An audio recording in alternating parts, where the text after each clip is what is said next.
Hello. In this video we're going to discuss some of the misconceptions around slipping rib syndrome. There is a lot of misinformation out there, unfortunately, and we're going to talk a little bit about that and play a little true or false game with these lovely little cards that I made earlier. So last week one of my friends, my rib friends and followers in Norway, sent me this article which is from a blog post.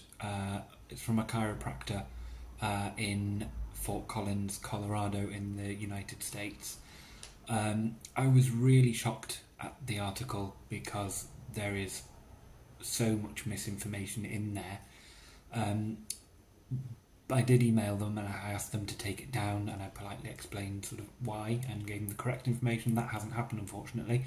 But I thought that this article would be the perfect example to discuss the common sort of myths, and they're everywhere, mainly from chiropractors actually, about slipping rib syndrome, which is dangerous because it's wrong.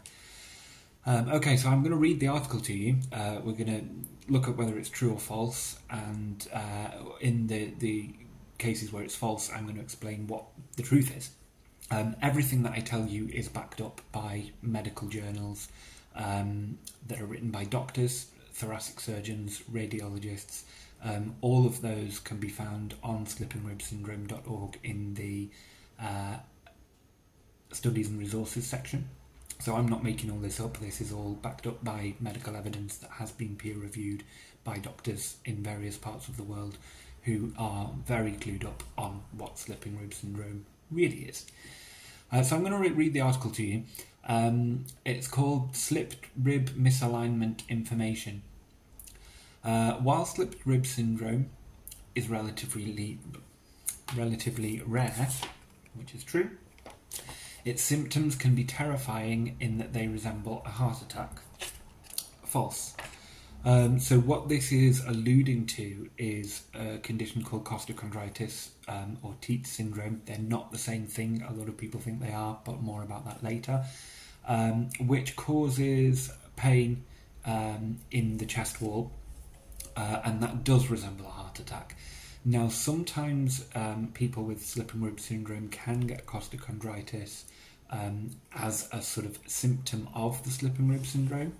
But the actual symptoms of slipping rib syndrome that I would be looking out for are mainly affect the back and the abdominal area, or ladies say sort of under the breast area, which makes sense. I'm not going to go through the whole list of symptoms. You can find that on the website at slippingribsyndrome.org, and then go to the symptoms page. The reason we get pain in the back when the problem is at the front is because we have the intercostal nerve, which runs from the spine right to the abdomen or the chest on the higher up ribs. But the ribs that we're interested in, it's the abdomen.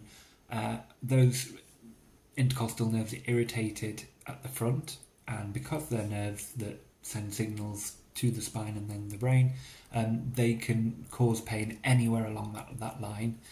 Lots of people report pain near the shoulder blade. That's that nerve causing problems there.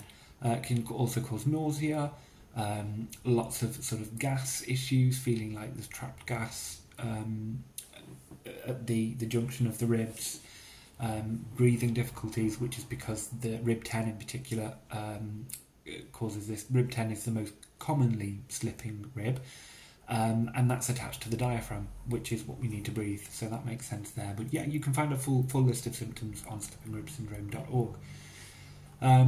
So the next line of the article says, the pain is a result of softening of the cartilage that attaches your ribs to the sternum. False. So it's not the softening of the cartilage, it's the breaking of the cartilage. So if we imagine this here is the rib and this is the chest, this section of my finger here is the costal cartilage, and when that breaks we have slipping rib syndrome, and the rib is free to move and impinge on nerves and go over or under ribs above and below. It's usually impacting on the rib above, and it usually slips under, but sometimes it can slip over in rarer cases. The condition is also known as floating rib syndrome. Again, this is false. So I would expect a chiropractor to know this, to be honest, because they should have studied the anatomy of the human body in great detail, but clearly this one doesn't. So I'm going to show you, this is actually, I've got it to hand, this is my CT scan, so I'm going to show you. So we have, you can't see the costal cartilage on here, because costal cartilage doesn't show up on CT or X-ray. It does show up on 3D CT, but you can't see it in this one in particular, because we were actually looking at these ribs and my spine on this one. But anyway, it's a good example. So we have the true ribs, which are connected directly to the sternum. That's ribs 1 to 7. Then ribs 8, 9 and 10, which are 10, 9, 8, are connected to each other by way of costal cartilage, so they're not directly attached to the sternum, which is this bit of bone here, the breastbone, chest bone. Then he says that they are floating ribs. Yeah, so there are true ribs. Then we have 8, 9 and 10, which are false ribs. They're called false ribs because they're not directly connected. And then we have the floating ribs. There's two of them, so rib 12 here and rib 11. They are not connected at all, hence the name floating. So SRS affects these ribs here, sometimes all of them, sometimes one of them. And floating rib syndrome affects your floating ribs. So it's two completely different things. Next line. The pain can present either in the front of the body by the sternum itself or in the back by the spine. Hallelujah, yes, that's true. And that is because, as I explained earlier, the intercostal nerve runs from the front all the way to the back. The area surrounding the sternum is usually swollen and very tender to the touch and might even be bruised. A little bit of both here. It can be swollen. It can be tender to touch. I've never seen bruising externally, ever. So I'm not sure on that one, but I've never seen it. Some people are tender to touch, some people are not. Some people are tender to touch some of the time and not all of the time, depending on what they've been doing, what position they've been in, how much the pain is flaring up. There are some doctors, when they do physical examination, that will say, oh, well, it can't be slipping rib syndrome because you're not experiencing any pain when I touch that area. I didn't have pain on palpation, and I have slipping rib syndrome. So some people do, some people don't. So that's a bit of a grey area. It depends on the individual. Next line, it says you may have trouble breathing, and the symptoms will get worse with any movement like bending, stretching or coughing. That is true. So we might have trouble breathing. Again, some people do, some people don't, depending on how mobile the rib is and which rib it's affecting. But rib 10, as I said earlier, is connected to the diaphragm. So if that becomes more mobile because the cartilage has broken, then it's more likely to impact breathing. For me personally, I would say that taking a deep diaphragmatic breath was very uncomfortable, and I wasn't able to take a deep breath, but I was able to breathe. You know, it doesn't impact our ability to breathe. It impinges our ability to breathe deeply. Symptoms will get worse with any movement like bending, stretching or coughing. Yes, absolutely. So bending will cause the rib to slip under the rib above. Stretching, it depends on the person. When you stretch, the ribs are in their natural position, so I wouldn't expect them to slip. Coughing, yeah, that can cause pain. Bending in particular, they use bending to diagnose slipping rib syndrome. So when you have a dynamic ultrasound, they will often make you do a crunch, and that will show the rib slipping on footage, and then there you have your diagnosis. Poor posture is known to be a contributing factor.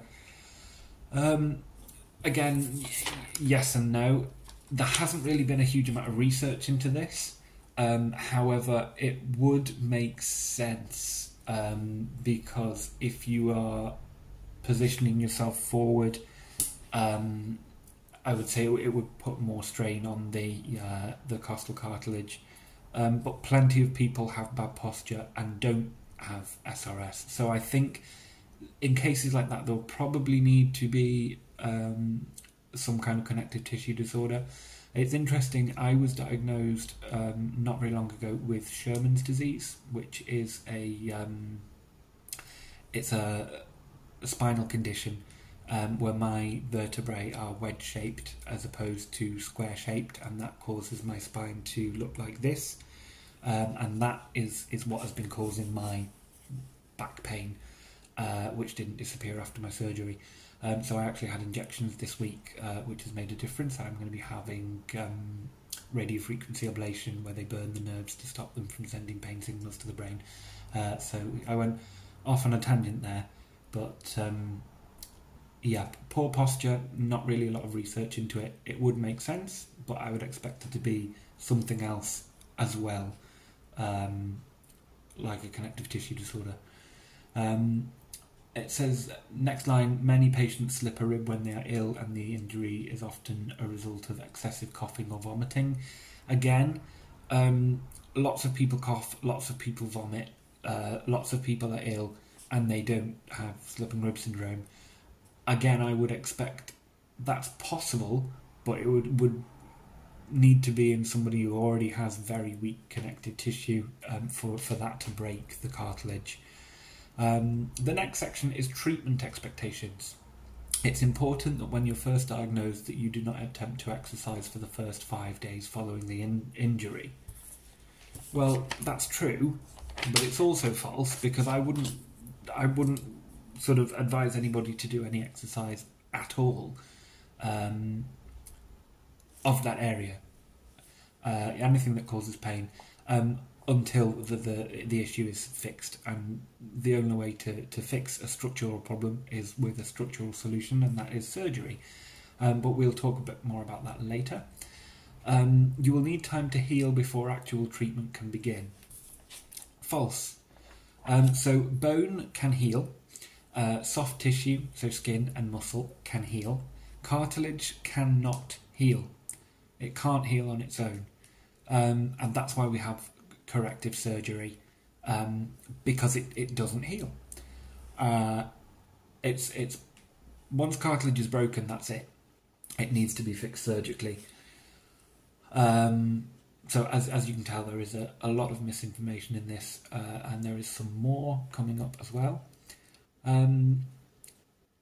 The floating ribs in the course of injury will irritate nerves and strain the muscles. Again, false, because they're not the floating ribs. The floating ribs are ribs 10 and 11. Slipping rib syndrome can only affect ribs 8, 9 and 10, because they're the only ribs that are connected to the sternum, via each other with costal cartilage. Ribs 11 and 12, the floating ribs, are not connected to the sternum at all. Will irritate nerves and strain muscles. That is the true part. Yes, it can irritate nerves, and we explained earlier it's because the ribs are mobile and they impinge on those nerves between the ribs. Your initial treatment will take place at home and will involve rest, heat or ice, and anti-inflammatory drugs. Anti-inflammatories don't do a thing for SRS, because it is not it's not inflammation. It's neuropathic pain, so it's pain in and caused by the nerves. It's not tissue that is inflamed. There can be some inflamed tissue, but in most cases what we're experiencing is nerve pain, and anti-inflammatory drugs are used for inflammation. Rest, heat or ice. Yeah, I mean, Ice works well for some people. I used ice after surgery. I didn't use it before. Heat worked very well for me at the back, and lots of rest. But that would be my advice before surgery, not before treatment from a chiropractor. The next line is, once you've begun to heal, you will be started on gentle stretches and exercises. No. So, A, we can't heal. It doesn't heal until after we've had surgery. And B, exercise is the worst thing you can do. Well, it is and it isn't.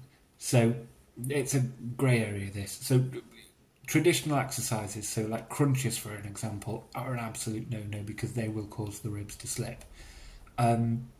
It is a good idea to do pre-surgery exercises to strengthen the muscles around the ribs, so that they're nice and strong after surgery. And it's really good to do exercises after surgery to strengthen the muscles. I did a whole video about this a while back about physiotherapy or physical therapy if you're in the US.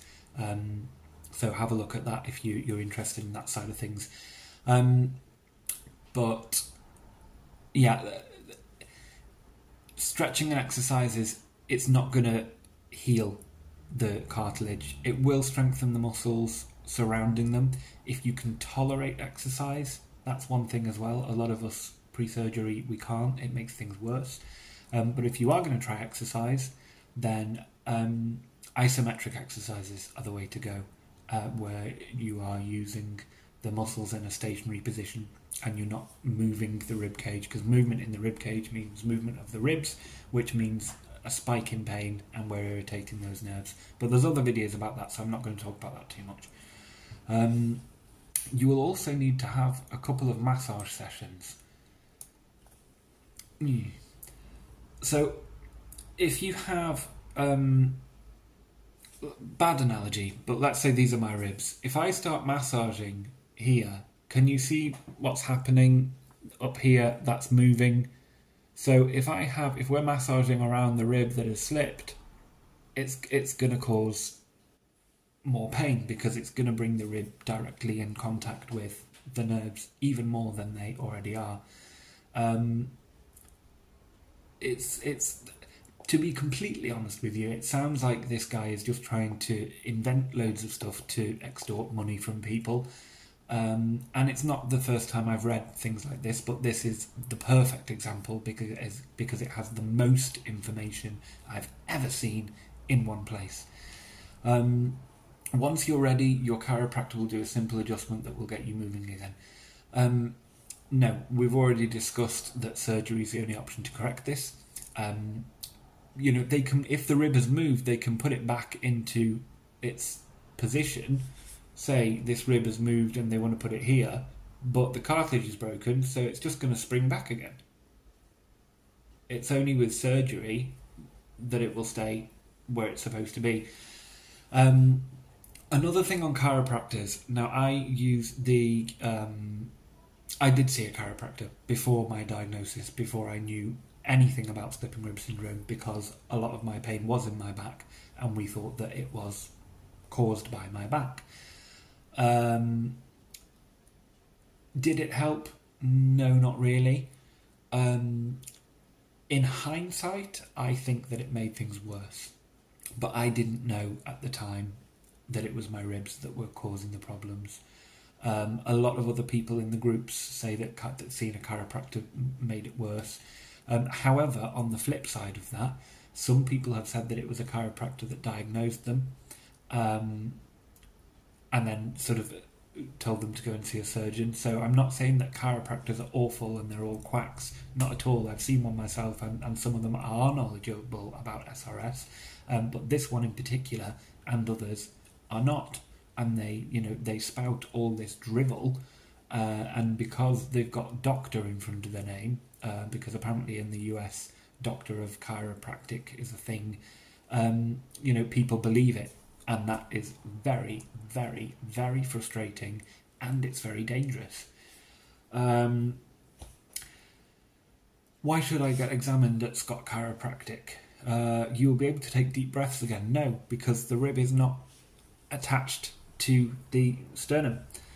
The pain of this syndrome often makes it difficult to breathe deeply. Yes, that's true. Once you've had your adjustment, you should be able to breathe much easier.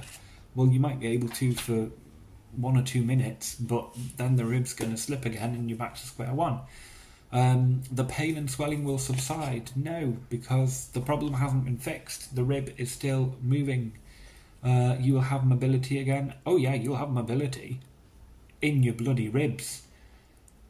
Once your ribs are back in place, you might still be a little bit sore for a couple of days, but you should have full range of motion.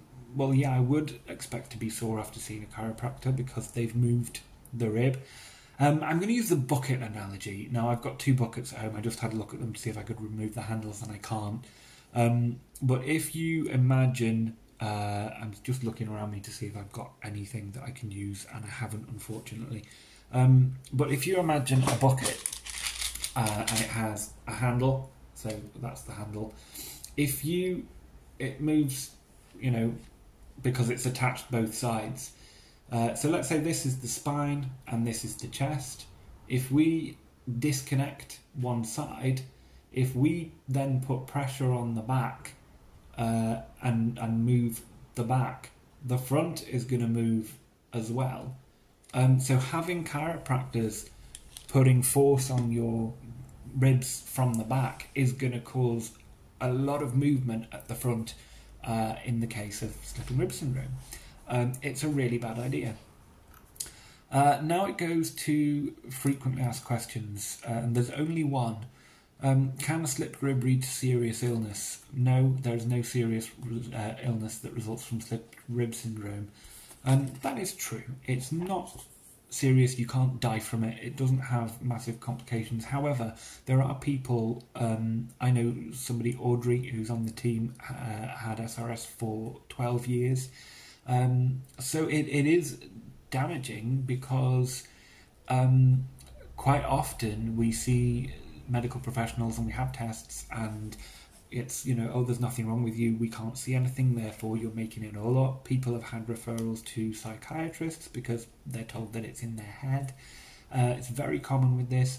So although there's no serious illness, unfortunately I do know of people, one very recently and certainly 2 this year, young people who've committed suicide and taken their own lives because they have not been believed because of the levels of their pain, and because they've been gaslighted by medical professionals, and that's extremely sad. So whilst slipping rib syndrome doesn't cause things, yeah, it has contributed to people's deaths in that way. And I think that's why it is extra important to get this syndrome out there, and B, to get the right information out there as opposed to all of this made up drivel.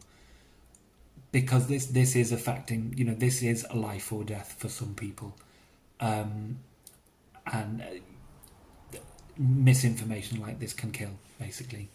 Which is why I'm so passionate about spending time and energy trying to combat this sort of thing. How long will it take me to heal? Well, we're not going to go into that because we've already said that it can't heal on its own. It will heal with surgery. It takes quite a while to recover from surgery. It was 10 months for me. Absolutely worth it. Are there any other signs that it's slipped rib? You may hear and feel a clicking inside your chest. Yes, that is true. Because that's the cartilage moving on bone above. This is the sound of your ribs dislocating. It's subluxing. So subluxation is sort of similar to dislocation, but with dislocation the joint comes out completely, whereas with subluxation it's a partial dislocation. That's something else that I would expect a chiropractor to know. It is what it is. This is why it's occasionally called clicking rib syndrome. Yes, that's true. Slipping rib syndrome is known by various other names. Celiac syndrome, after Edward Celiac, who discovered it in 1919. Clicking rib syndrome, slipping rib syndrome, slipped rib syndrome, rib subluxation. There's all sorts of names for this. And then it says it is also known as costochondritis again. No, costochondritis is a completely different thing, as is Tietz syndrome. I don't know if I pronounced that properly. Apologies. I've only read it. I've never heard it said, so I may have said it incorrectly. That's very, very similar to costochondritis. However, that causes visible inflammation. So when I say visible, I mean that the inflammation shows up on tests, whereas with costochondritis it doesn't. But as I said before, costochondritis is a standalone condition. It can also be a symptom of other conditions, but it's absolutely possible to have slipping rib syndrome without costochondritis as well. So yeah, that's the end of the video. I really hope that this gave you a bit more information about slipping rib if you're not familiar with it. Yeah, I'll leave it there. It's very unfortunate that there's still things like this popping up on the internet, especially when it's written by people who are allegedly doctors. But all I can do, all we can do, is try and get the real information out there and give people the truth. So if you want any more information on anything that I've discussed in this video, head to slippingribsyndrome.org and you'll find it all there. Thank you.